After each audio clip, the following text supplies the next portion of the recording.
right, we're ready. I guess the Ohio State offense, what do you see out of them? What do they do best? Hey, use a lot of formations and spread the field and isolate their athletes one-on-one in matchups that they like. Very good running team, very complete offense. Runs, play action, passes. Very diverse formationally and very talented. To kind of piggyback off that, JT Barrett, what makes him so special? Well, he's obviously must be a really good leader for him. That's probably where it starts, just knowing how most quarterback-intensive offensive systems are. He's a very accurate passer. He seems very, very poised and can make things happen with his feet, or he can just stand back there and set up in the pocket and throw. And, he's very accurate on all of his throws, short, intermediate, deep. And he's also a very, very accomplished runner, as you guys know. They're going to run the quarterback in that system, and very, very elusive and big and strong and powerful and effective at what he does. Jay, just to tie up one quick loose end before I ask about Ohio State, did you catch up to Nick before the bus left? My son Ben that Ben, played, yeah, yeah, sorry, that's Ben. yes, correct. Yes, I was able to. We spoke for a few minutes down outside the locker room before they headed out to the airport, so that was good. And as far as now, you saw these guys last year. Does it look different on film, just the fact that this year they've committed to JT as opposed to last year they were kind of going back and forth with their quarterbacks? Do you see any difference in that, the fact that they definitely have one guy now?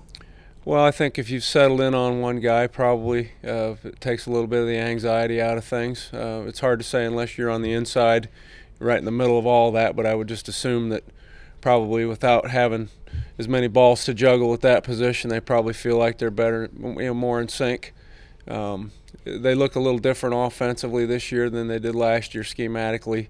More runs, a little bit more quarterback run, a lot of moving tight end, yo sets as we call them, different things like that. But it's not drastically different, but subtly different. Jay, the way I'm sure some of your colleagues tried to pick your brain last week about Iowa, have you tried to pick Drew's brain? He was part of that offense, or Coach Ash, or anybody. Are they any resource? So many Ohio State guys here. Well, Coach Ash obviously defended it in spring practice and fall training camp and all those types of things. So, Drew will be a great resource too. But Coach Ash is going to be, like every week, very involved in the game planning and our thought processes, and we've already begun those discussions, and we'll carry them on throughout the week. But certainly, his firsthand experience at working against that offense will be important in the preparation this week. What's your confidence level in Darnell Davis replacing Quanzell, and how does that change your defensive line rotation overall? Well, Darnell's played well. He's had quite a few snaps under his belt, and you're never as good without a guy as you are with a guy. So we hate to see Q not being able to play. He had gotten off to a really good start, but Darnell's played well, and now he's just going to have to play well more often. How was the defensive line rotation? How was it working in practice yesterday? What did you see from them without Quanzell? And Darius getting hurt on Saturday. What did you see from the guys on Saturday? Well, yesterday's practice was pretty light. Sundays we don't generally go out for very long, and we're pretty limited with what we do.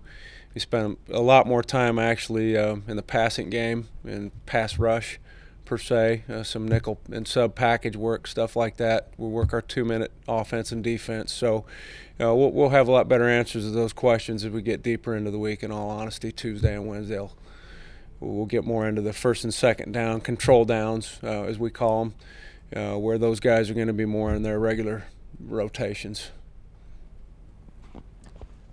Coach, what concerns you most about JT Barrett's mobility? Is it the fact that he get out of the pocket and pass, or could actually run downfield and score and make big plays with his feet? Well, both concern you. I'm not sure you worry about one less than the other, or more one than the other. Picking up yards and making first downs, however you do it, is always a concern. He's just got to figure out, by down and distance and situation what you're trying to take away. And if you've done that on that particular play and you get beat by a different facet of their offense, and you just have to live with that. And that's the thing when you play against a team like Ohio State that has so many different weapons. People say, well, how do you go about trying to stop them? Well, you have to decide down by down, situation by situation, what you're trying to take away. And if something else hurts you, then you just, you got to make adjustments. Coach Ash seems to, be like an all business kind of guy, and I know, you had some extra layers of emotion last week. He's obviously returning to Ohio State, but do you still kind of see all business? I mean, just what do you see in him, even with that on tap? I don't see any difference in him today than last Monday or any other Monday. It's all been the same. I'm sure there's going to be some of those feelings and emotions come out for him, as we get later in the week, and particularly on Saturday. That's just going to be a natural part of the process. But Coach is the same guy every day, and I think we'll have our preparation ready, and he'll deal with those things very well, I'm sure, when Saturday gets there. Okay, thank you.